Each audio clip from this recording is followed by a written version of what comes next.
Hey there, pick a card. In this episode, we are going to pick a card to help us overcome our fear of busting out of our comfort zone. Today is day 293 of the Daily Scare Share, doing one thing a day that scares me and hopefully you too, from the book, Do One Thing a Day That Scares You. Journal type book. We're getting there. There's not that much left, which is pretty exciting, right?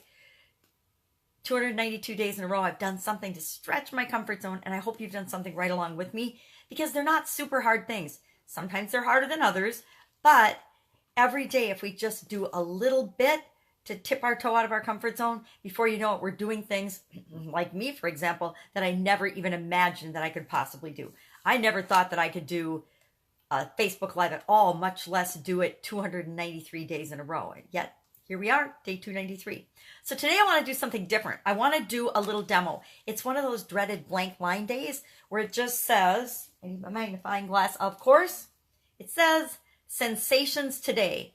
And then it's got a bunch of blank lines. Well, what the heck does that mean? I need to find out and make it mean something for me if I'm going to stretch my comfort zone. So what sensation could I have today to bust me out of the box I'm in and stretch my comfort zone a little? Get me to do something that I maybe wouldn't otherwise do. I already know something I'm going to do today. I'm going to do it on my next video. It's creating an offer for a contest that we're having. But on this video, I want to show you what I do a lot when I get these blank line days so that I don't feel like I'm up against a brick wall and I don't really know what I can do. And I don't have anything to trigger my thinking for how I could stretch my comfort zone. So I like to take one of these decks of cards. I used one from the same deck yesterday, but today I'm going to show you exactly how I go about doing it. I take the deck. This is the Well-Being Deck, The Teachings of Abraham by Esther and Jerry Hicks. I am a woo-woo person since my sudden cardiac arrest. Deal with it. So I take the deck, I dump it out into my hand, I shuffle the deck.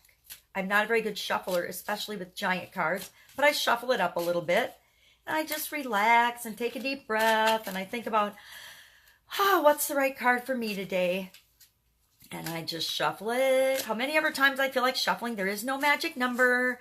Then I like to fan them out sometimes. Sometimes I don't fan them out. Sometimes I turn them upside down. Sometimes I take the top one. Sometimes I take the bottom one. Whatever I'm feeling is right for me. Then I reach in. I grab a card. I just try it, and I have sticky fingers. I reach in, I grab a card, and whatever it is, that's my message for today. Put the rest of them back in the box because I like to stay a little organized. And then, see, there's one we had yesterday, the cute little bunny. I read you the card. Yay! Let's see what we got today.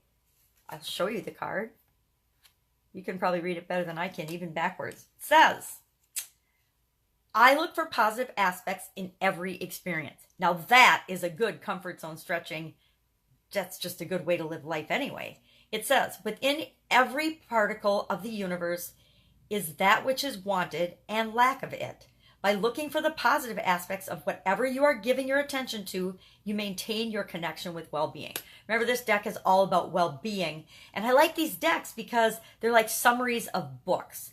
And if you're like me and most people on the planet these days, you don't have time to necessarily sit down and read a whole book.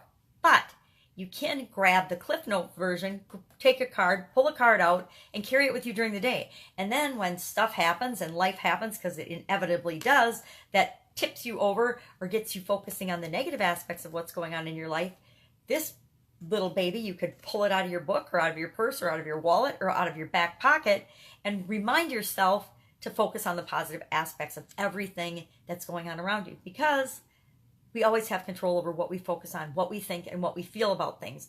We don't have control of the things that happen around us, but we always have control of our reaction to those things.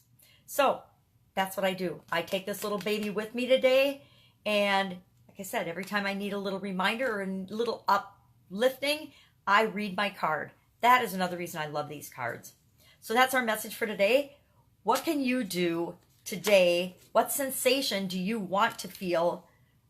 Because if you plan out how you want to feel, you're more likely to feel that way today. If I plan that I'm going to have a marvelous day with friends and family and great relationships and great conversations and everything is going to go smoothly, if I map that out ahead of time in my imagination, I'm much more likely to have that perfect day than if I just wake up and I go through the motions of living my life and whatever life throws at me, I just react to it.